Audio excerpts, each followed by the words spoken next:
Hello and welcome to the Southbound Sports Show. I'm your host, Richie Leahy, here with my co-host, Maddie B. I'm feeling a little bit better this week, so hopefully we'll have more of a high-energy show. Before we get into the other stuff, I named the show Quarterback Sneaks in the NFL because I watched the Buffalo Bills game last night where Josh Allen tried to run up, and he tried to surprise them with a quarterback sneak. But the way he did it, he knew he was going to quarterback sneak. And so all the articles today is it was the right call. Quarterback sneak was definitely the right call. But that's not even the point. The point is, as soon as I saw him run up, they knew that he was going to quarterback sneak. If he's under center, you don't know that he's going to do that. Why go from shotgun to underneath the quarterback right away? I don't understand why they use that approach. There was no reason to do that. And then the defensive tackle, I can't remember which one it was, but he basically just dove and caused Josh Allen to just slip and fall. And it was the worst way to end the game. Did you watch the game last night? I watched a real little bit of it. The Bills at the end, they were in control, and it was almost because I picked them. If you listen to the show religiously, like you should. So make sure you subscribe to this and get all of my perfect insights, because I said the Bills are going to go to the Super Bowl this year. And basically what happened is they didn't know what to do. I think it was the drive before. It was in the fourth quarter, but Cole Beasley scored a touchdown. But he landed on the line, and it looked like he landed on the defender. So, of course, they called him down. They did a slow-mo, and it looked like it was close. It was close enough where I thought he scored. The ref called him down about a half yard short or whatever. Instead of just, taking your time and being a boss, and you're going to be yeah, we're just driven on the field. We're going to punch this in no matter what. Just give them a sec to review it. They review all scoring plays, don't they? And they have the sky judge. By the time the replay was it wasn't even over, they immediately had to cut because they were trying to run the ball to punch it in, and they were stopped. And then I think they did a quarterback sneak or something. I don't know. They ended up scoring a touchdown. I can't remember what happened. But I just thought right there is the reason where I know you might be confident in your team, but just act like it. Why run the extra play? And it's very similar to I hear Mike Tomlin complaining about the review on the Metcalf fumble. But to me, the more important thing is the fumble that happened right before it. I think Tomlin should have threw the challenge flag, and I was trying to see if there was a role on this because I know they kind of go back and forth, but you can still challenge inside of 2 minutes, right? Yeah. I just think that they automatically review anyway, so even if you're out of challenges, but he had plenty of timeouts. I don't think he had challenged in the game at all. And their guy caught the ball. He turned around. He did not make a football move. Turning around with the ball is not a football move because we saw Jesse James do that, remember? So yes, that's not a football move. The announcers were kind of covering for it because I think they wanted the game to go to overtime, go to ratings. It was a Sunday night game, whatever. And so, and I had traveled, so I got back just in time for the game. It was awesome. Got to see the whole thing. He turned, and they punched it out. And it was such a quick punch that I didn't even know that he had fumbled it. The ball bounced off the ground and went right back into his arms. And so if you looked at the other camera angle, you were oh my gosh, the ball was completely out. And so I thought the Steelers should have challenged that, give their defense a rest, set up the next play, and then you sit there and you say, okay, well, we're doing this, this, and this, and we're looking at it. Whatever we need to do, it's giving your guys a break. If you lose the challenge, whatever. They weren't playing the Bills. The Seahawks were down. They were going to kick the game-winning or the game-tying field goal anyway. So you're not going to use those 2 timeouts at all that you had. Take the challenge. See if that play gets overturned, which at this point, I don't know if it would have been, but it's at least a 50-50. And then you don't have to worry about the next fumble. Because then your defense is set. So then the very next play, they throw an out to DK Metcalf. The ball gets stripped again. So back-to-back strips by the Steelers. This one, again, they call a fumble. I think he had more of a football move in him because he was running down the field, I think trying to get out of bounds, and the ball bounced perfectly up to their guy. At that point, another miscue on the Steelers. They should have known that the clock was going to run, and they should have jumped on him and tackled and tried to fight for the ball. Because they kind of just let him go down and touch him. Yeah. And then he was able to run the ball all the way back to the ref in the middle of the field. Steelers had no awareness. And, by the way, was it Russell Wilson that ran out on the field? Anyway, how is he allowed to just run out in the middle of the field and tell the guy to go give the ball to the ref? Because he was all the way out near the hash. If you watch the replay, he was right there. Well, they did say that he was trying to participate in his pregame ritual. Which is what? Did you see, like, he was doing some, like, pregame thing where he was, like, on a knee by himself out there, like, communicating the play, like, trying to get back. I was like, are you kidding me? No, I didn't see that. I didn't see the pregame. I got him right at time for the game. So I didn't see. It was, like, the perfect kickoff time. Because it was, like, 8:30 or something. But they kept saying he's dedicated to helping Geno Smith get out on the field. It was like, well, obviously he's like running out on the field next to him, like, hand the ball to the ref, quick. Well, it was either him or it was Pete Carroll. I don't know. The announcer said that Russell Wilson was down there telling him to get back. So I assume it was him on the field, which you can't do. And you give a penalty for that. It's like a 5-yard penalty, sideline interference or something. Even if they just gave a warning. Like, whatever. Like, at least give a little bit more drama, or at least call it fair. Because that guy wouldn't have known. But again, I blame the Steelers guy. Tackle him and wrestle the ball. Heck, even if the guy picks it up and runs with it, and, like, takes it from him, the game's over. There was 1 second left. The game clock even ran off. So all you had to do was hit him. Like, I don't even know. I don't remember the end of the game if they even touched him. I assume they touched him. Just try to grab the ball. It was a fumble. Like, you let him go back and then whatever. Steelers get the ball, and they end up what? They kicked the field goal and won it. But yeah. So they win the game.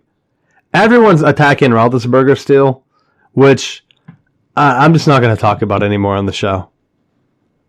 I mean, he's old. It is what it is. There's nothing they can do.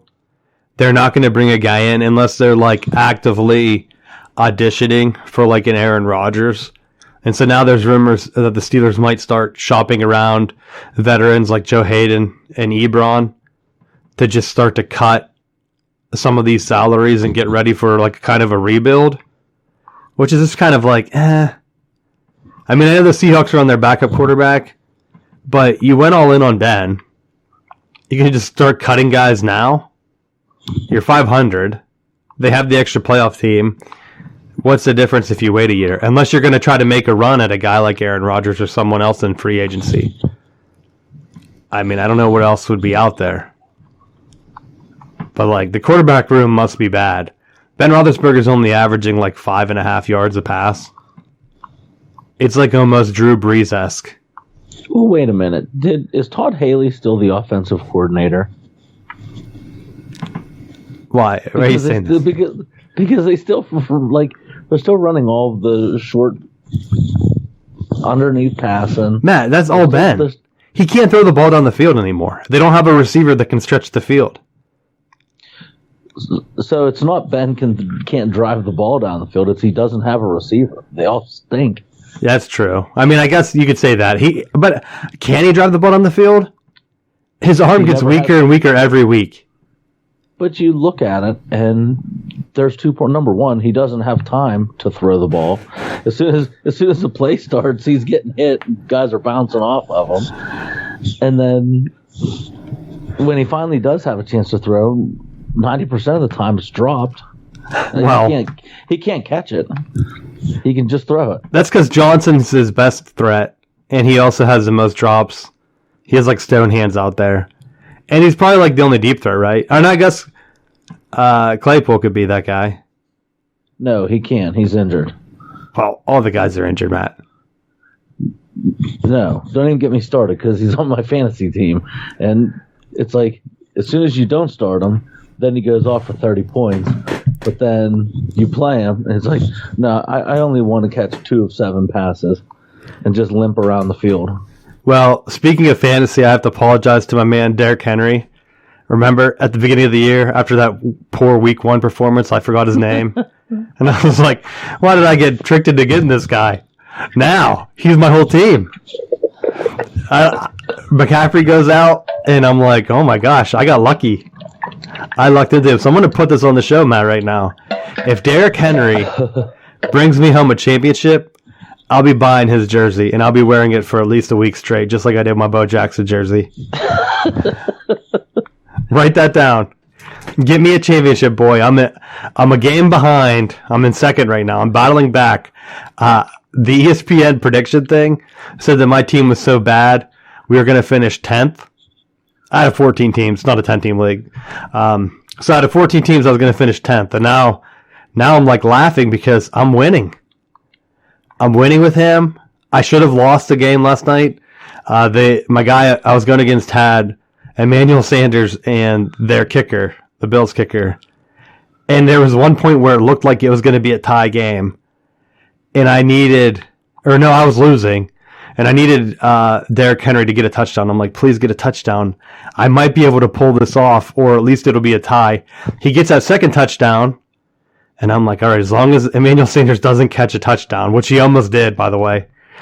And then he gets the third touchdown anyway. So I'm like, oh, I guess Emmanuel Sanders could have caught that touchdown. Wouldn't have mattered. Wouldn't have mattered. He threw the Hail Mary to him like at the end. And he had a chance. And I'm just like, at that point, I wasn't even sweating. I was just casually watching, thinking, thank you, Henry. Thank you. People were like laughing when I picked him because we're like a PPR league. So it's like, all right, ride and die with him now. He was one of the players that I had originally drafted the year that he really had a good fantasy record. But the issue that I had was that he always just went for so much money in our league that it was like I didn't want to spend all of my money on one guy. Well, everyone was saying into the year, don't get him. Like everyone was like, you got to get Cook, Kamara, because we're PPR. So like if you look at it, so he didn't even actually go for as much as I thought he would go for. I think he was like 60 something. Yeah. Yeah, because I was thinking, damn, maybe I'll keep him next year. And I sent you all the talking points against him before the show because everyone was saying he can't catch a ball. So in a PPR, that's dumb. He's too old. He's had too many carries. You know how they do that stat? Like once the running back gets so many carries, he's not good. And they get Julio Jones, so he's definitely not going to get the ball as much this year. And then PPR, of course, doesn't get those extra points, so no point in drafting him. And then here I am. He's my running back too. He's my RB2. Now he's basically my RB1. He's the number one guy. And my backup is McCaffrey's backup. So, and I had to spend big on him. I didn't actually look at the bid process because I didn't want my heart to just get hurt. But I bid like $78 on him or something crazy. Yes, you did. Because I knew. Because I bet something ridiculous, and I was like, no one's going to go this high. And then when I saw what you put in, was like, well played, sir. Well Matt, played. I had to. Did you see my other running back? It's the Browns' fourth running back that it kind of plays slot receiver. He gets 4 points a game. I can't play him. And now I'm like sitting pretty because there's a good chance he plays a bunch this week with Hunt and Chubb out. Now they're like, he's the guy to pick up. I'm like, I've already had him. He's like the only salvageable running back in our league because sometimes he catches the ball. And I don't have to worry about him getting a touchdown, which might not happen. Like he consistently gets me a few points. But that's my tip. Was it Felton? I don't even know who I have. Because most of the other guys are already picked up in our league. So running backs, you just got to find random dudes that might play. And you got to read injuries. Plus, it's bye week time. So now the bids are going to be outrageous. But if I lose, it's because I let Derrick Henry down. I've lost the other 2 weeks, other than that first week when Henry didn't play so hot. I've lost because I've picked the wrong tight end. I have 3 tight ends that I rotate, and for whatever reason, they normally get 10 points average, and I pick the one that gets 1 point. So I'm like, oh, who's playing the weakest team? I'll put him in. 1 point. It's like, what the hell? I might as well not even play a tight end at this point. Because I have guys that can score. And then the thing that crushes me is, like, I look and their, like, player rank is, like, around 10. And I'm like, there's no way I have the 10th best tight end points in any scenario for the year. So I need to get that fixed out. But Henry, thank you for carrying the team in the meantime while I make poor decisions on who to play. And Baker Mayfield, too. Baker Mayfield has choked so bad that I'm 100% into Matt Ryan. He's been my backup. He's balled out a few times. So, Baker, I know you're injured. Doesn't matter. What a disappointment. He was like number 5 last year in fantasy points, I think, as a quarterback. This year, nowhere near that. I mean, I could pick up Ben Roethlisberger and have the same points. That's how embarrassing Baker Mayfield is as a fantasy guy. He did throw 2 touchdowns to my man DPJ, though. Peoples-Jones. One was a Hail Mary. So, hopefully he starts catching fire. Do you have anything else for fantasy? Yeah, I was fortunate enough this week. I thought I was going to end up blowing it. My opponent had the Bills running back, and I forget who the other guy he had this week, but ended up not getting the points that he needed to not pull the win off. I went 110 to 108, and he had all the points that he needed on the bench. So very fortunate that they picked the wrong starters for the week. That's why I was mad, because I looked at mine and I thought, if I lose by anything less than 9 because I switched tight ends at the last second, it's like, why even look at my team? Unless I get an injury notification, don't even look at it. I do have 2 guys on the IR, though, because McCaffrey's not coming back till the 9th week now. So my feeling is, if I can keep winning by week 9, he might give my team such a boost that I should be sitting pretty. But I don't trust him to play. Like, next year, if anyone says to draft Christian McCaffrey number 1 overall, I'm just going to laugh in their face. Like, you can't tell me that Derrick Henry is getting older and he has all these carries and he's not going to be good. At least he plays. I hope I don't jinx it. Well, I think that's one of the things that, like, looking at any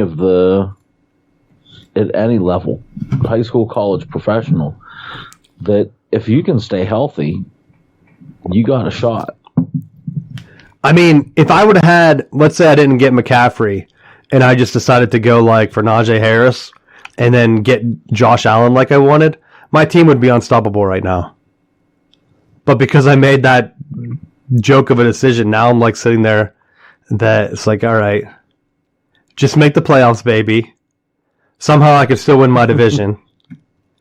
So we'll see how that happens. But the bye weeks, I was all worried because by I think like week 13, Baker and one of my running backs, I don't think, maybe Derrick Henry has that bye too. But if all my guys have a bye week 13, that's an automatic loss for me.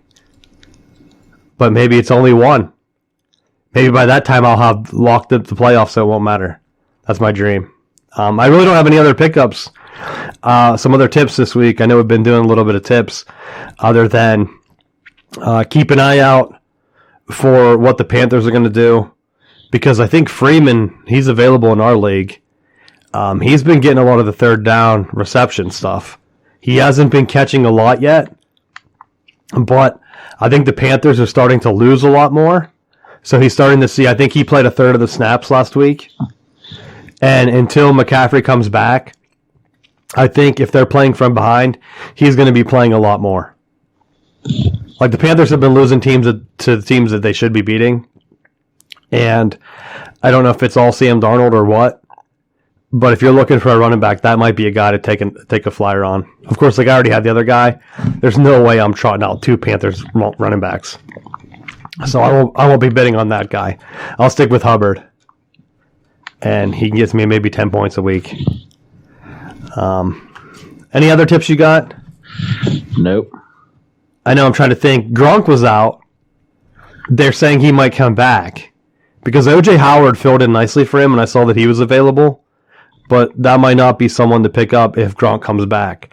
If Gronk is out for an extended period of time, though, that might be a tight end worth a look because Tom Brady doesn't really throw to Brate. He's more in there to like pass block, but he does check down a lot, and they have a lot of packages that they run specifically for Gronk that they used Howard in, and he filled in pretty nice. So that's my other tip if you're looking for a tight end out there. We'll stick with the NFL stuff. I don't really have one NFL topic to talk about. My other beef was, what was I talking about? Quarterback sneaks. I think I already covered that. Like, why are you rushing up to the line? There's no point in doing that. Trust your team. I don't care if it was the right call or whatever, but I'm not down on the Bills. The other thing, my note here, I don't know if I wrote this down right, but Aaron Rodgers has the third best record against a single team in the NFL. I don't know if it was active quarterbacks or if it was all time, but that's his winning record against the Bills. Do you know who the other two quarterbacks are, Matt? He's third against a single team, the Bears. They're both active quarterbacks right now. Well, being that New England played with the Dolphins that couldn't win a game and the Jets that couldn't win a game, I'm assuming it's Brady's one of them. Brady is one, but not the teams you mentioned. The Bills. He has the number one record against the Bills. They only beat him 3 times, I think. Well, yeah, and they've been abysmal until recently, and then he got the hell out and went to Tampa. Yeah, but I'm just saying, throwing out there, the Jets weren't on that list. You would think, but you forget the butt fumble years, Matt, where the Jets were in like the divisional championship. So they must have beat him a few more times. Do you know who number 2 is? Oh, number 2. Would it be Mahomes? Nope. It's our man Ben Roethlisberger against the Browns, baby. There you go. Remember when the Browns are beating? They're beating on Mason Rudolph, even with the helmet. So they can't even beat Ben Roethlisberger. So Ben Roethlisberger, if you want to make the playoffs this year, that's what you got to do. I thought the Browns loss was bad. Or not the Browns, the Bengals loss was bad. But the Bengals have been pretty solid now. And I don't know what to think. Like, the division is so tough that the Browns have been the ones that seem to be struggling. And the Bengals and the Ravens found a way to win. And I don't know if it's in spite of coaching or what the hell they have going on. But I just look at it and just laugh. They're 5-1. They're in front of the division. The Steelers are tied with the Browns right now. I don't think it's possible that all 4 teams from the same division can make the playoffs. But right now, the AFC South, other than the Titans, every team has a losing record. AFC East, other than the Bills, every team has a losing record. And so you're really looking at the AFC North and the AFC West. Identical records, other than the Ravens up 1 on the Chargers. But every other team is the same. So theoretically, if the Raiders start to fall apart, now that Gruden's gone, or who knows, maybe they rally in spite of him, could there be another team, or could all 3 teams from the North make it? It really depends on what the Chiefs do. Because the Chiefs have started bad. It seems like they're about to fall off. They have line issues and all kind of stuff. But they have to lose a few games that they're supposed to win, I think, for that to happen.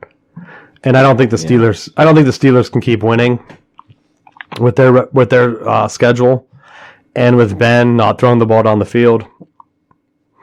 So I don't know. I think the path for it to work is that they have to just continue feeding Najee. Like, just treat him like he doesn't have any carries, and just keep pounding the rock with him, throwing little screen passes to him, handing the ball off to him. He probably needs to touch it like 35 times a game. You don't think you're going to waste him like a year of his career on a wasted season? Well, you might, but I don't think you're going to waste the season. The Steelers are on a bye, so this is the time to get healthy. And maybe you're right. Go ahead, take the 500 record. You play the Bills next. I think you have to win that one. It's on the road. You got to get some positive momentum going. You play the Bears and the Lions, the following 2 weeks, and neither of them have really looked good. I know the Bears have had their own quarterback issues, and the Lions are the Lions. But if you can get through those 3 games at 6-3, I think you're sitting up at least a chance to choke your way out of the playoffs by losing down the stretch when you play the Titans, the Chiefs, and the Browns and Ravens. Like that's what the Steelers need. They need some type of like positive momentum. I think if you lose the next couple games and you're still like hovering around that spot, I think you do see them move some of the veteran guys. What do you think? Yeah. I think it just depends on what you can get. Like depending on the rumors are all for draft picks, just to cut salary, and that may not be a bad route to go, because I mean they're starting 2 rookies on the offensive line to begin with. They have a rookie running back. The receiving core is relatively young. With the extra money from Roethlisberger's contract being gone next year, like they have more than enough money to make a move on something. Oh, Hayden has one of the highest salaries too. So if they are able to move him and Roethlisberger, they have a ton of cap space that immediately opens up. But I don't think you want to lose Minka. I don't know if his salary is coming up, but like you need to make some other moves too. I don't think renting an Aaron Rodgers or whatever, but that is one of the moves that could be possibly out there. The other move would be someone like Garoppolo. Bring him in if the 49ers decide to just push for like their Trey Lance or whatever to get their playing time. But for Garoppolo, he's almost like a better game manager. Maybe it works. The Steelers have a good defense. I think you got to get him some help with the receiving. I don't know who will be available, but that would be a route I wouldn't mind seeing.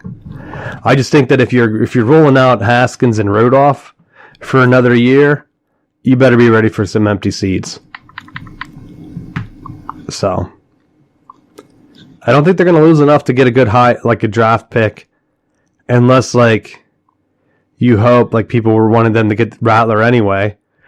You get him late because he hasn't been playing. Well, you could get him at any point you want. The quarterback that I'd love to see him get is Malik Willis. From where? From Liberty. Oh my gosh, that'll never happen. That would be the route to go, because then you can compete with the other quarterbacks in the league, where you're evolving to more of those spread concepts, and you can open more things up. That's going to be a huge shift though for that team. They need to find like a Josh Allen type. That's what they need. Says every 45-year-old Yinzer. Why? You trash talking me now? They need to find the same quarterback like Ben Roethlisberger. Well, they do have Pro Football Focus. I looked it up. They do have Malik Willis as the highest quarterback on their board, and he's the same as Sam Howell. I guess same Spencer Rattler too. They're all like the smaller type quarterback, and I don't know if that's going to work right away with the way that Pittsburgh has a team built. Like you have to almost make that shift, like the Cardinals have been doing. They're undefeated. They went out and got playmakers so that their quarterback doesn't have to stand back there and take a beating. And then they've filled up on slot guys to have checkdowns. They had a tight end that was also a check down. Steelers have none of that. I mean, they were talking about during the game about Zach Gentry and how much of a positive it was for the Steelers because he's so great at blocking. It's like, yeah, great. They have a blocking tight end. Awesome. And I like Zach Gentry. He went to Michigan. So, and he's like 6'7". He's like the prototypical blocking tight end. What do you need is to have quick guys that can get those outlets for like the 3-4 yard passes to take some pressure off the running game too. Steelers don't have that. They just have guys that drop the ball and get hurt. So, perfect situation. Groin and hamstring injuries. I mean, the only guy, so the first guys that they have on this board that is like the prototypical bigger quarterback is Tanner McKee from Stanford, and then possibly Carson Strong from Nevada. Everyone else is like that smaller mold. So that's interesting. But again, they kind of took the later quarterback pick with Rudolph. Do you do that again as like a project? You don't have Ben Roethlisberger for him to learn under. I mean, right now I have no confidence. There's no Ben Roethlisberger type that's winning. I guess maybe we'll find out at the end of the year. Because forget last year, that was a shorter season where you didn't have a lot of those other conferences play. We don't know how good some of those other guys, someone might play themselves into the first round. Like Ben did at Miami, Ohio. Almost beating Iowa and then being like 10-3 or whatever the hell they were that year. Anything else you have for the NFL? The other thing I had was the end of the Dallas game where CeeDee Lamb catches a touchdown and taunts as he's going into the end zone. Don't care about the taunt, don't care about the catch. What I care about is that the NFL is making this conscientious decision to say, we're cutting down on players taunting each other. And mind you, this is the same team, this is the same league that put up a giant video screen in the back of the end zone so the players can celebrate with the fans and do all this. Like in a pandemic, they can all stand on each other in front of the TVs so the fans can experience their touchdown celebration. They created a monster and then they're like, oh wait, that's too much celebrating. That's too much rubbing it in your face. Well, back it up now. I didn't see it because I missed that whole first set of games because I was traveling. But I will say that the celebrations that they allowed, it was very manufactured. So they only wanted team celebrations where it looked like, let's be honest, almost all of them are just a team getting together and taking a photo, right? Yes. It's like the dumbest celebration. It's not even a celebration. It's almost like a class photo. Like, hey, here you go. And it's like without the turnover chain. It's like if Miami got rid of the turnover chain, instead they went over to the sideline and took a picture instead of put the chain on the guy. That's the NFL in a nutshell. It's like, why are you doing that? And who is it for? You know? Yeah. So it is baffling to me. I'm glad I missed that because that would have just infuriated me. And so that brings up, I didn't put it on here, but for my celebration. So the celebration topic that we had last week, I didn't watch many football games this weekend, but I did have on here one to bring in. UNLV, shifting into college now, they have a slot machine that they got. Did you see this? No. So it replaces kind of like the turnover chain type part, but it costs $60,000 and it weighs like 700 pounds or something. I might be off on the weight, but they were like, yeah, we made it so that you win every time. So like the player gets a turnover, he runs over to the sideline. It's hooked into their loudspeaker system. So I don't think any coins flow out, which to me is kind of disappointing because it's almost like a mobile phone slot machine app. Like, who is that for? And I know that there are big winners and stuff on there, but it's like you're just winning points. Who are the points for? Like, what is this for? And so I would have liked to see a bunch of coins to come out, and maybe like you have a pot, you're like making money, you're like cooking it up, doing like some unique money type celebrations that I like to see. Brings me back to the old Iowa days when like Facebook was new and their players stole that money and then they had all those photos of them like cooking it, like wearing it as a hat. That's what I want to see on the UNLV sideline. So I'm hoping that they can kind of work that in. You spent $60,000 on this machine. Like, let's continue the fun. I know you're in Vegas or whatever, so just having a machine that you pull and it announces on the loudspeaker, like, jackpot or whatever, I don't even know what it says. I couldn't find a video of it. I just saw a picture of them all crowded around it. And I thought, the idea's there. but let's make it a little bit. Let's make it a little bit more outrageous, because when your team's down 42-7 and you get an interception, they're running over and doing that. Like, jackpot. Kind of like that's what annoys everyone with Miami's. Like, they should have like some awareness where it's like, hey, we're losing pretty bad here. Let's keep the turnover chain locked up. Like, why are we bringing this out against Bama in the fourth quarter? They have their third string in. Of course they're going to throw an interception. Like, what are we doing? So, that's my celebration of the week. And I really hope that they take it to the next level. Because if they're winning, like, you could change the announcement to, like, the grand prize. Big winner. Locking this one up. They need a guy up there to, like, just ad-lib. So, let's get into our big college topic. If I can get the thing drawn here. LSU has fired Coach O 2 years after his national championship winning run. And I will say this, that they're letting him coach the rest of the year because I think the buyout doesn't kick in. But he's fired and yet he's still there. And the allegations against him are just outrageous. I don't know if you saw them. But this is something that we talked about a while ago. There are rumors that he was having off-the-field issues. I think he was going through a divorce. But apparently he's been bringing his girlfriends to practice with, like, their kids. Go Tigers. And they've been, like, taking reps with the team. Like, could you imagine how obnoxious that is? They're like, you're a player, and you're out there trying to get work in, and, like, some, like, 13-year-old kid that you've never met. And it might be a different one each week. Who knows how many girlfriends he has? It said girlfriends plural.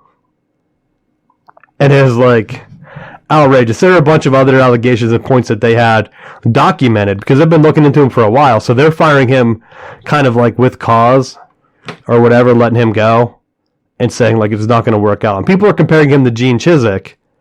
But let's be honest, LSU's not that bad. Like, Auburn had a complete falling off after Cam Newton left. And so when Gene Chizik left, like, that was one of the worst Auburn teams of all time. They fire him, bring in Gus. Gus takes him, like, to the national championship game in, like, a year or two, right? Yeah. That was only, like, a 3-year swing. So, like, Chizik wins the championship, goes downhill, he's gone. Then they bring in Gus. They're right back up where they were. And then they kind of slowly tapered under him until they finally let him go. But LSU, it's like a different beast. And so now, this isn't like just a one mistress type thing. It's just like a, kind of like he almost sounded like he was untouchable. I think the rest of it was brought up in that lawsuit against a player. Like the Title IX lawsuit that was against him. Where he was kind of just like, yo, this is a football team type deal. Yeah. And so they've been gathering information on him. But how bold of you to know that you're under investigation and to keep doing it. Go Tigers. Like, crazy. That's why I think well, there's one other one too before I get into coaching changes, my carousel ideas. But Nick Rolovich, I think that's how you pronounce his name, from Washington State. He didn't get vaccinated. I know we talked about it over the summer for Pac-12 media days. He didn't show up. They wouldn't let him on premise. The state put in a vaccination mandate for all state employees. He tried to get a religious exemption. Gives them his vaccination records. They said, you've gotten every other vaccine. So we're going to have to decline this. He stood his ground and now he's gone. So they fire him because of that at Washington State. And you think he'll get another job. I still think that the coronavirus stuff is so heavy out there that I don't think another school will touch him. But then again, with Coach O out there, I wouldn't be surprised to see him end up at like Miami or somewhere. And you said the same thing about Rolovich. So I'll let you go first. Why do you think he ends up there? Well, I think his scheme with learning under Gene Jones and being a pure run and shoot coach, I think that style of offense fits Miami really well. And you're seeing like with the points that they were able to produce towards the end of last year and in garbage time this year, that they're able to score, they're able to move the ball. I think that helps with recruiting that Miami area and being able to pick up those faster athletes that you can put them in space and go. I mean, that was one of the things that brought Miami into a higher level was they got out of running some of the traditional stuff and was going with more spread type concepts under Dennis Erickson. That's why I was surprised that they didn't go after Lane Kiffin. They kind of let Diaz kind of just simmer, and then they let Lane go to Ole Miss, where in Miami, you really don't have the defenses that are really like going to stop your offense, And if you get into a shootout with Miami's town, who's really going to beat you? Clemson? That's in the championship game. I mean, you're in the division with Pitt. Like, let's be honest. That division right now with Miami, Pitt is the favorite. Yes. You cannot recruit Pitt in your sleep at Miami. Like, all you need to do is come in, build a culture, and then take advantage of that. Win the division a few times. I think, did he win a division? I know there's been a couple of weird years with Notre Dame in there. Yeah, so, I don't know. I don't remember. They were in the championship the one year against Clemson, right? And they lost. It was bad. Yes. But I think you're right. I think they need an offensive guy to come in because anyone with a defense, even if you just bring in a scheme, I liken it to Michigan. Because, like, every defensive coordinator that Michigan hires isn't great. Yet somehow the defense is just awesome all the time. Like, for the most part, against most schools. But if you really look at it, they're not awesome against Ohio State. They just have more talent, so they crush everyone else. And that's why, like, when Penn State's in these shootouts, it's like, what are you doing? Wow, you have the same type of athletes. You should be, like Ohio State or Michigan, you should be crushing these guys. Like, and when Michigan struggles, it's like the same thing. It's like, what's happening? Like, what's up with the defense this year? Or like with Don Brown, it's like, yep, you got to get rid of him. And then the next guy comes in, no experience, and then the defense is lights out again. And you're like, oh, I guess they just caught onto that scheme. At some point, I think you might be able to work a gimmick in, but all you have to do is have a decent defense. Like, look at Rich Rod at West Virginia. And I bring him up because I saw, actually, that reminds me, they ended up upsetting Liberty, didn't they? Louisiana Monroe, Terry Bowden. Yeah, with Rich Rod. Yep. He's right there because I forgot to bring this up at the top of the show. This could be your last episode, right? Didn't you tell me that if Florida State loses to UMass, you're done? You'll be too depressed to do the show? Yes. And I was going to bring you in an alternative. I was thinking you could just take, if Florida State loses that game, just give up on them. Go 100% to Liberty, get a big flame tattoo, like something on your arm, like a big flame, and maybe put like a branding on it, like Flamer. And you could wear that around, and I think it'd look cool. But then they lose, of course, so I'm like, well, shit, I can't pitch that on the show now. You'll think I'm an idiot. You don't get the losing logo tattooed on you. But I don't know. You did bring in their quarterback, so maybe it's back on the board. What do you think? I just hope, because we got another talent. We got another big. The only thing we missed was the Florida State win, and they were on a bye this week. But they won their bye week because the Gators lose again and Miami loses again. So now you have where both of those coaches are now firmly on the hot seat, and you have a really good shot of maintaining some stability in the program. So that's huge. I had the schedule up because I was going to bring them up. And I know my college really isn't structured this week, kind of like the coaching search at LSU. I'll just say, Florida State, they have 2 wins. They need to get bowl eligible because they haven't been under Norvell, right? I think this is only his second year, right? This is only his second year. Yeah, so they need to at least get close. And to be honest, they should have been bowl eligible. They should have beat Jacksonville State. That was at home. They play UMass at home. If they lose this, I don't think they're going to be bowl eligible. I think if they get this one, they need to win 3 of the last 5, which a week ago I would have said not doable, or 2 weeks ago. Yeah, when did they play North Carolina? But then they beat them. And so I thought that they would have to win 2 of those because I think they beat UMass. That's 3. I think they beat Miami and Boston College. That's 4 and 5. And then you just need to win 1 more out of Clemson, NC State, and Florida, which I think is doable. Clemson's offense has looked so bad, they might not get it fixed in 2 weeks. Yeah. That would be a program builder. That would really stick it to them. It really looks like Clemson's starting to do the circle of suck after winning their national championship. So they do that one. NC State's another one. They're back to Clemsoning. Well, you say that now. You got to wait till after they beat them. NC State fans, I can bring that up. Yeah, Clemson, right? Losing NC State again, that is a Clemsoning thing.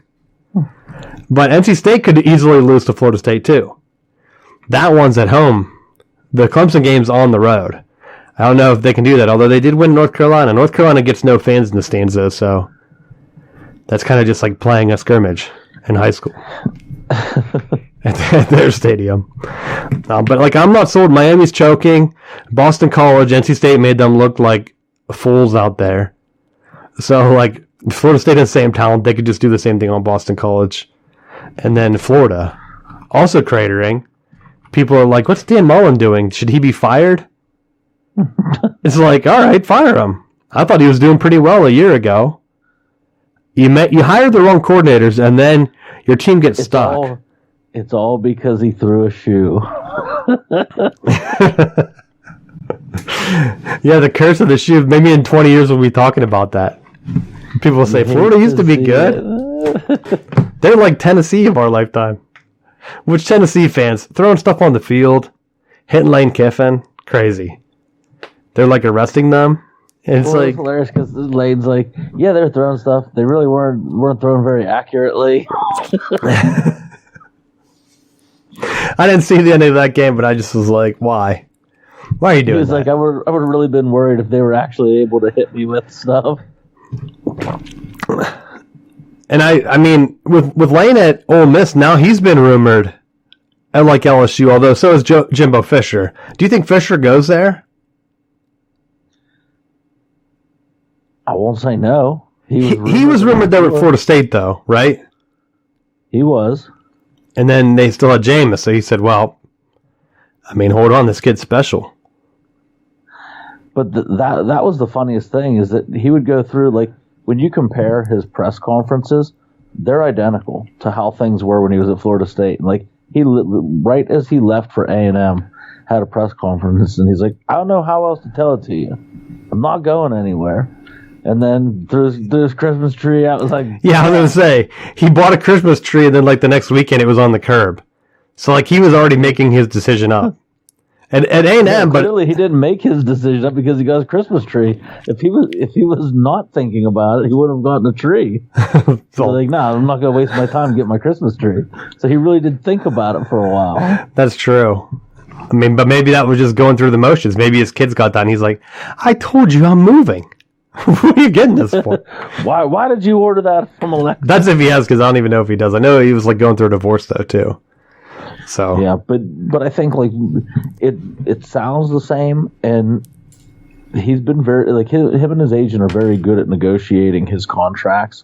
So I can see he doesn't have he can walk away at any point and doesn't owe A&M a nickel. Yeah, because he negotiated that. Yeah, so... But, is LSU really that big of a step up? Hey, he's looking for the next payday. I mean, that's true. I mean, but he's making bank at A&M. And you have to look at it like this. LSU just fired a guy that won them the national championship. I know he had his off-the-field issues and stuff, so they're able to, get out of paying him or whatever. I think he didn't have a buyout anyway. But it's I think he cashes in one more time, and then if they fire him, he can just retire and be done. Who, Fisher? Yeah.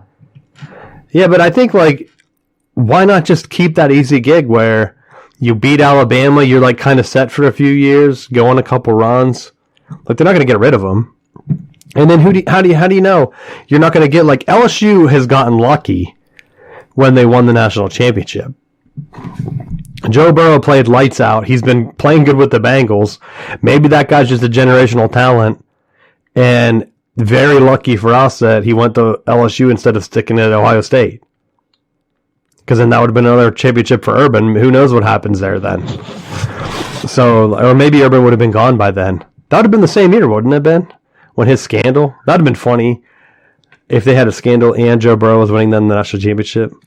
And then it got, like, taken away. Like, right before they had to decline, like, the playoff invite or something. That could have been a funnier alternative timeline. But, I don't know. Like, with LSU and Les Miles, didn't they have to have that weird year where they backed in because Pitt beat West Virginia? Isn't that his only title with them? Yeah. And then even the 2004, what was the year where LSU won it with Nick Saban? I think something else happened to have them win it too. I'm going to look it up real quick because I don't think that was a clean year either. So like every year LSU's won it, it's kind of like, oh, well, that was really, really fluke. Maybe someone there is doing some voodoo or something, because I don't think that there's anything outside of, and I want to say that this is the USC year where USC got snubbed, but I could be wrong. Let's see. But again, yeah, I don't think that there's anything that really pushes it up to say like, okay, yep, that's a clear-cut national champion. LSU, like that was an all-time team. Like, yeah, Joe Burrow's team, everyone's talking about it being an all-time team and everything. But again, it's kind of like, all right. Okay, all right. Yeah, that's what they were. Yeah, LSU played. Let's see if this takes me to it. But USC was snubbed. USC was actually number one from the AP that year. But remember, the AP, they lost to Cal. LSU lost to Florida. LSU played Oklahoma in the national championship.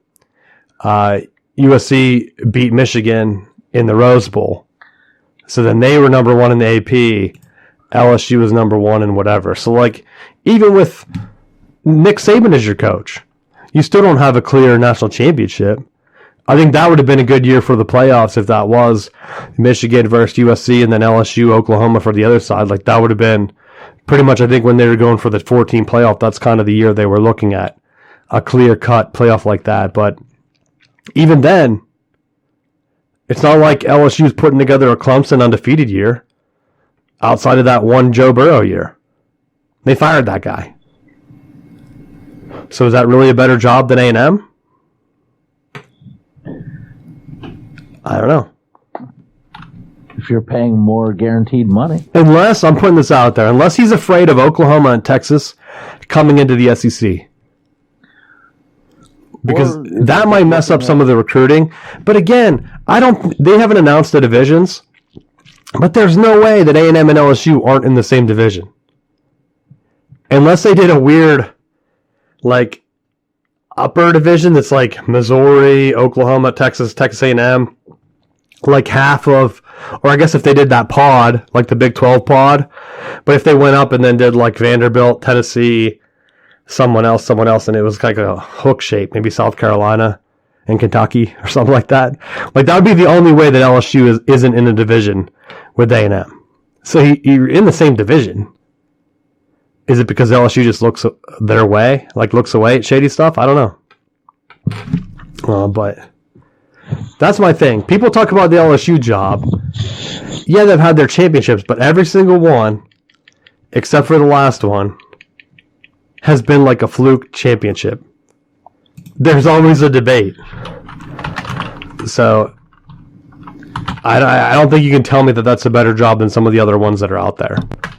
What do you think? Like in terms of jobs that might open up, we have LSU that is opening up, Washington State.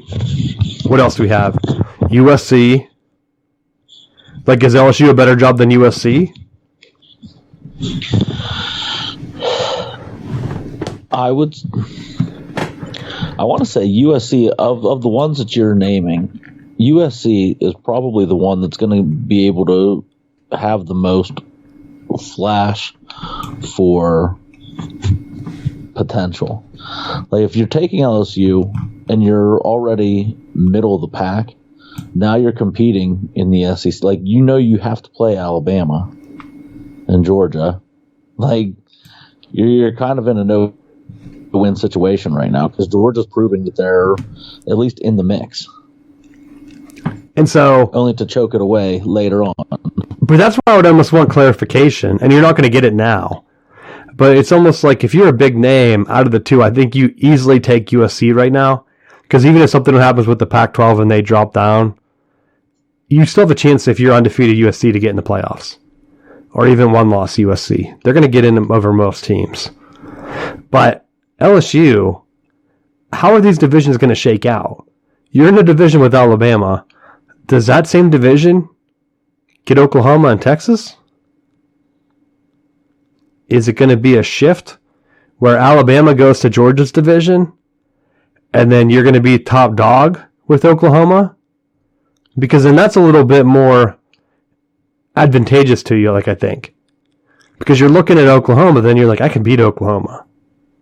I know I can. They haven't won a playoff game. Like the Big 12 hasn't won a playoff game in however many years it's been in place. I think every other conference has the major ones.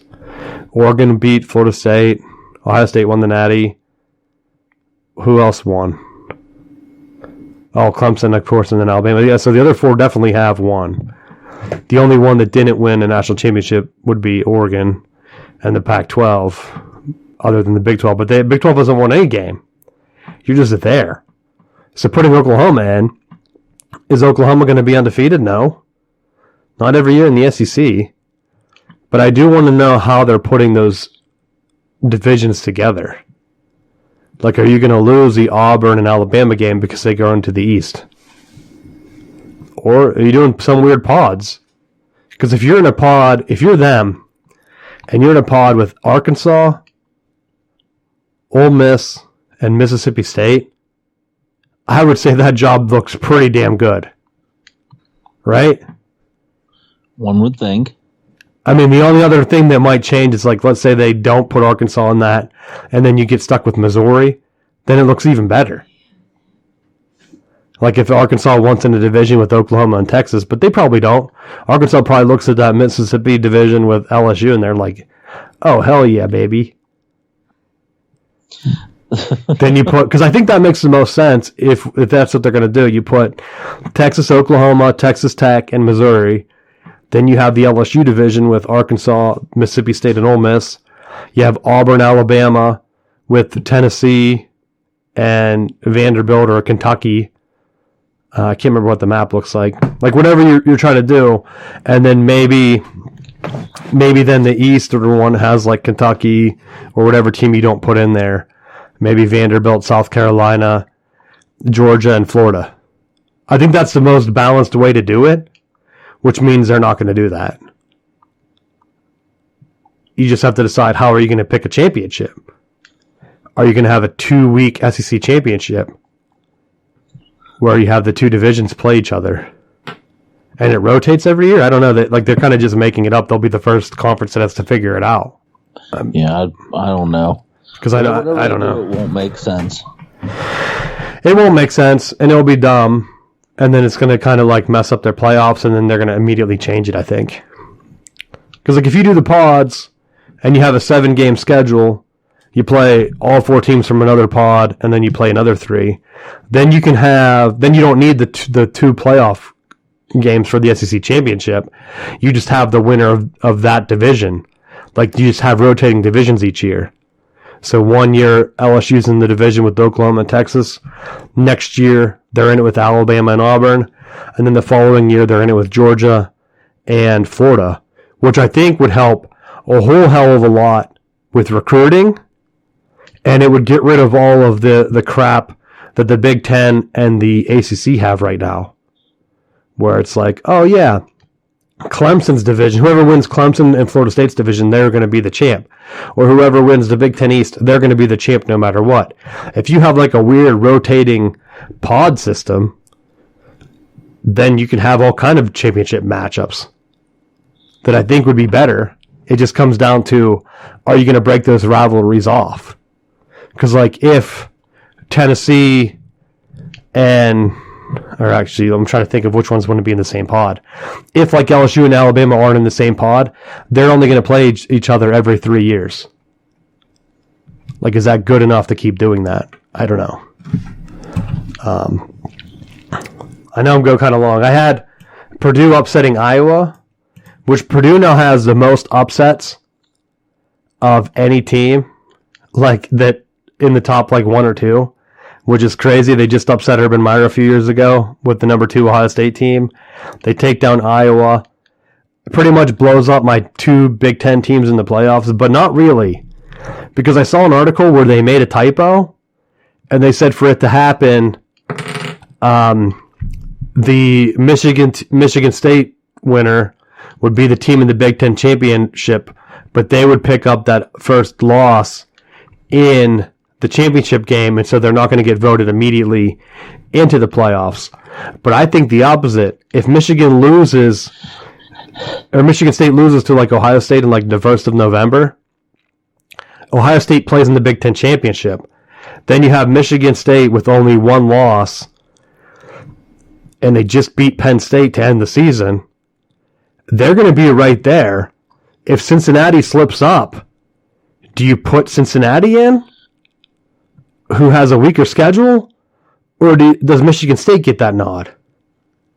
And I know it's assuming that Alabama now has 2 losses because they lose to Georgia. Like, you're kind of relying on Georgia to take care of things. But who knows? Maybe Cincinnati loses 2 games, and Oklahoma chokes twice or once. I guess they really only have to lose once if their schedule's weaker. I don't know. I don't think the Iowa thing makes a difference, because I think that only mattered if Iowa was winning the Big Ten. Hell, even if they have 1 loss and they win the Big Ten, I still think they get in, even with the Purdue loss, because that would count them beating either Ohio State or someone big. But they can't drop another game.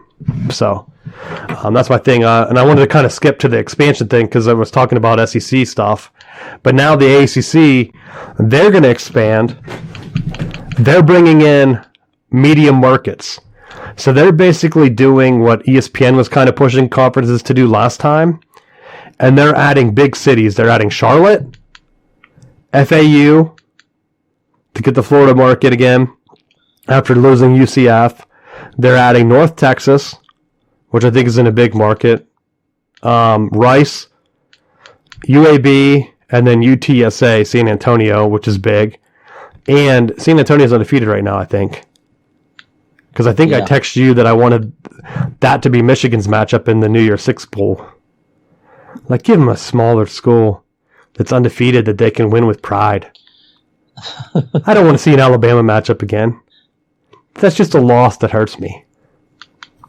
Give them the Penn State matchup. Remember when Penn State played like Memphis or whatever and beat them? I think your boy Norval was the coach. Everyone was like, what a quality Penn State win. I'm like, quality win? Memphis, I would have taken that game any day. What are you talking about? Yeah, sure, they had a great team, but they don't have the same talent. So, like, that's a dream New Year's Six Bowl for me.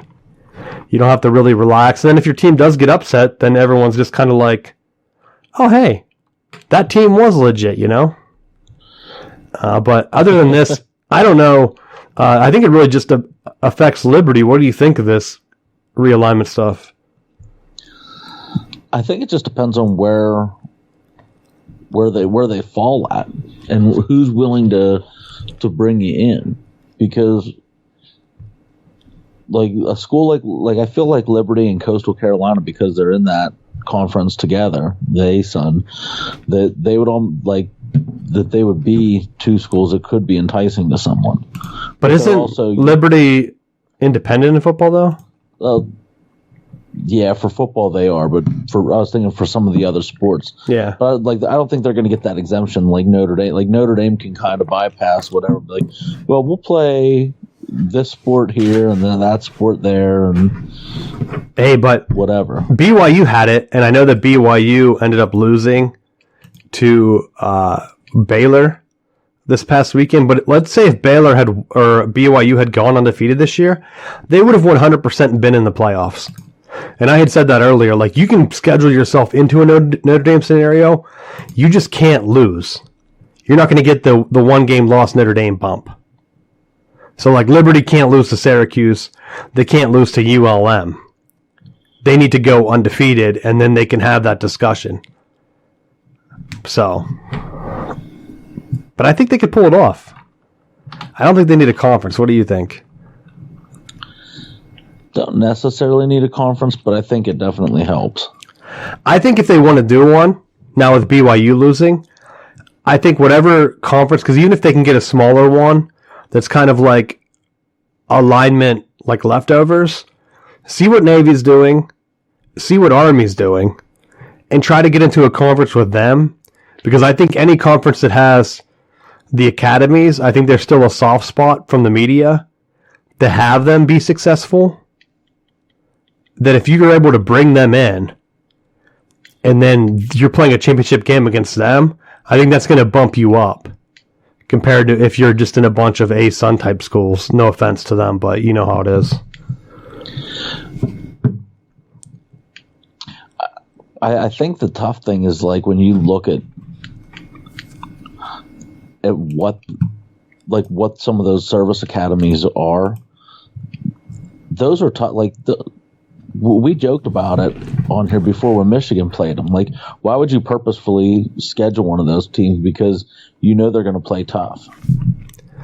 Well, the AAC is getting really big because they're losing 3. They have Navy. That's what I was looking up to see. So they're going to stretch.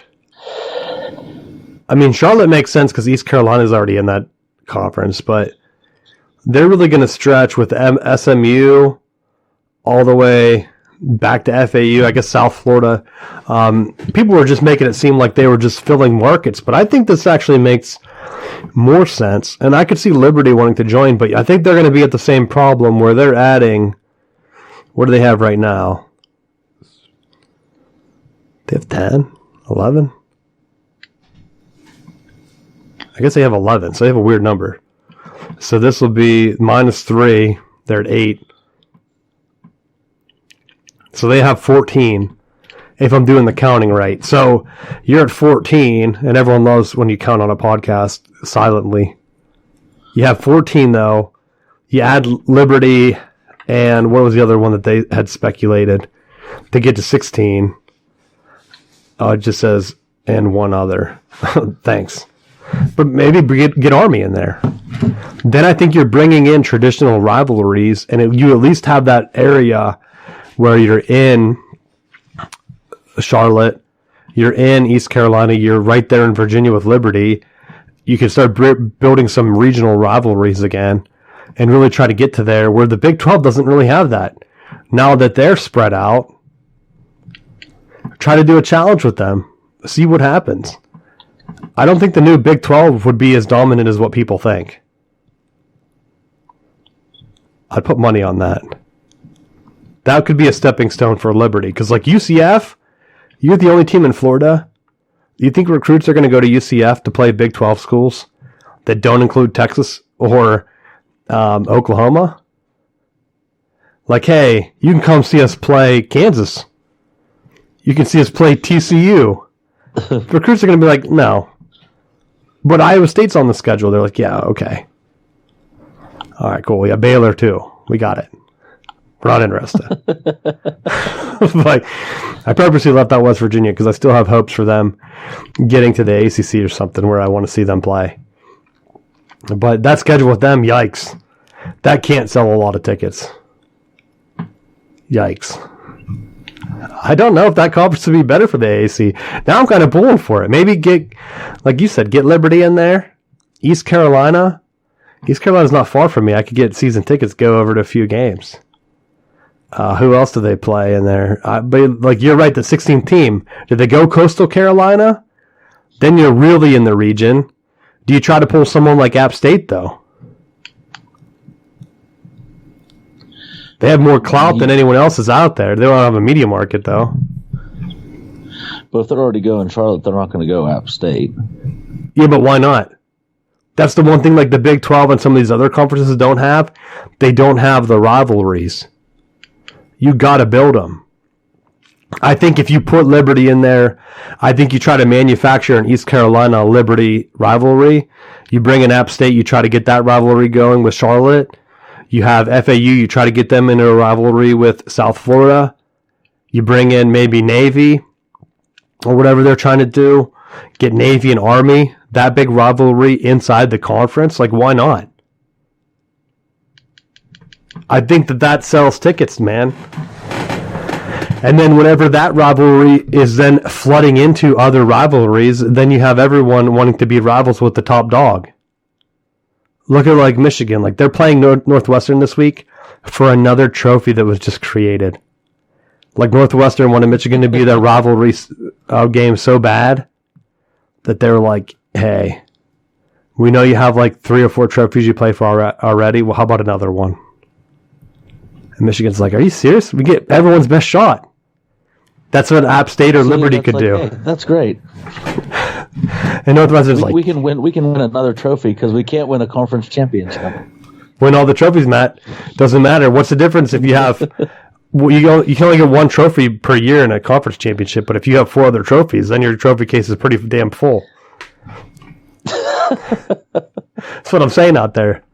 Because, like, I mean, look at some of the other conferences, like Pac-12 right now. They have the rivalries, but they kind of spread it out a bit. And now with their division, it's like the rivalries just aren't really there. You split up some of the other ones, and then they never really developed. Like Utah and Colorado didn't really become a rivalry when they added them. And so it kind of diluted some of the other ones with like USC not playing Stanford and Cal, you know, because it split them up. But again, you don't know if these other ones are going to become rivalries either. Like both schools have to want to win. That's where I think the SEC has to be careful. That's my last thought on it. I don't know if Coastal wants to leave the Sun Belt though. The same with App State. Maybe they try to do their own thing there. If you're top dog and you're able to win and go undefeated, if Coastal goes undefeated in the Sun Belt and they get in the top 5 or wherever they end up, because if Cincinnati makes a playoff, does the non-Power 5, do they still get another bid? Or are they going to screw Coastal Carolina? I don't know how that works. Because before, remember, it's like only 1. I don't think it's 2, right? So, and then my boy, Brady Hoke out there, he's also undefeated at San Diego State. He's the only active coach that has 3 different teams, 6-0, Matt. Ball State, Michigan, and then San Diego State. So he's out there too. So maybe they should have just gave him a little bit more time. I always call Coach O Cajun Hoke. So now this year, some school might hire Brady Hoke and Cajun Hoke. And we might see which one's better. Or hire them together and just co-coach Miami. Well, someone then posted that Brady Hoke's defense at Oregon was like the worst that it's ever been of all time. And so maybe not so good for him. Because this isn't his team. He took over for the other coach that I think stepped down. The offense. Let Ogeron call the defense. I don't know. I think Brady Hoke he's a defensive line coach, though. He's the defensive guy. You have That's okay. Just treat it like Madden. Just be like, hey, this is what we're going to run. You know what you need? You need 2 defensive coaches, and then you need to hire Art Briles. Brady Hoke, Cajun Hoke, Art Briles, Matt. In Miami, making it rain. You'd be afraid of that, wouldn't you? It would be something. Oh my gosh, the press conferences. I don't think that would ever happen. But like, be honest, if you're a Pac-12 school, why not just go all in on Brady Hoke? Because I don't know if like position coaching was ever his real strength. I think it was kind of just recruiting. And if he can be a hands-off James Franklin and get good assistants, just like Coach O, you could be in a good situation. I mean, it's not like Brady Hoke has off-the-field issues like Coach O. So it all comes down to the assistants. Everyone knows Orgeron only won because he had Joe Brady and Joe Burrow. Brady Hoke didn't really have that. And Michigan, he never really had a quarterback. And when Gardner was close, he broke his leg in that Ohio State game or broke his foot, whatever he ended up doing. And even with Denard, that first year, they had a couple of close losses where if he was able to capitalize, then maybe you're right. Maybe they should have kept him on. But the recruiting was suffering, and the same thing with Harbaugh. The recruiting suffering. So are you going to go ahead and win? Or are you going to just crater down the stretch here? You're 6-0 again. Does Michigan go 8-4? Because at that point, it's kind of like same old with Harbaugh. Recruiting's not only getting worse. You have to either win the Big Ten or win 11 games, I think. I don't think 10 games cut it. You need to get that 11th game. Because that's what really propelled Penn State. Although they had a couple 11-win seasons. But that's like a different clout to it because you have that guarantees you like a top 10 finish. Where if you win 10 games, you could finish around like 14th or 15th. And that's not going to help recruiting. I think you need to be close to a top 5 finish. And then same with Michigan State. If they really want to capitalize, you can't crater either. That's why I think that game in 2 weeks is going to be something to watch. But Michigan has to win that rivalry game this week against Northwestern, Matt. Got to win all the rivalry games. I don't know. Anything else you have for college football? I really didn't have much this week. I didn't watch that much football. No, I don't have much either. I'm looking through my notes here to make sure I didn't miss anything. I know the NFL games. Derrick Henry, like I said, on the record, win me a fantasy championship and win the division would be nice too if you want to get me both. Derrick, I'm counting on you. Because I can't count on any of my other guys. That's for sure. That's my number one talking point. I'm willing that into existence. Keep scoring 30, 40 points a week, and that will be great. I think he's averaging like 27 or 28, and that first week was so garbage that's unbelievable that he's even that high. We talked about Florida State and how you might be leaving the show if they lose to UMass. I was at your game too. That's my final bell.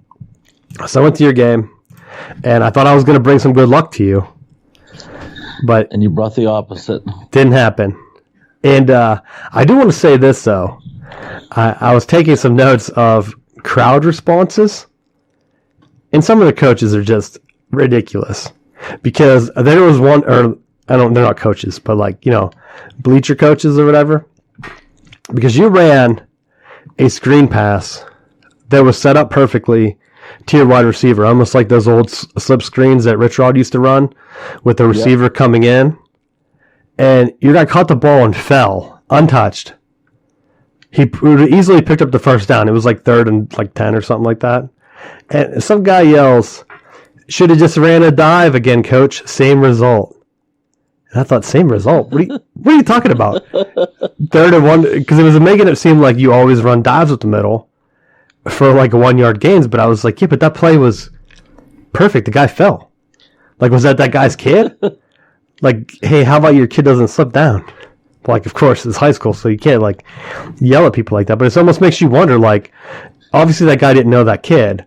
But, if you were that kid's parent and you heard that guy yell that, you have to think, well, shit, now my kid's not going to get the ball anymore.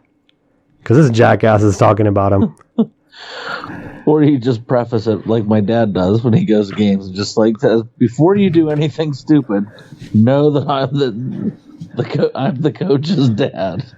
I know. I did see your dad there. I was excited because at first I didn't see him. I was right behind you. I stood right by the gate, right by the fence or whatever. I was down there. I wanted to get that coach's view so that I had stuff to talk about on the show. Because I was I almost wondered, because at some point when you're it's tough for high school coaches because you don't really have control over your roster. So when your team is half the size, are they in your division or are they a division up? They're in our division, but they're in a different playoff section.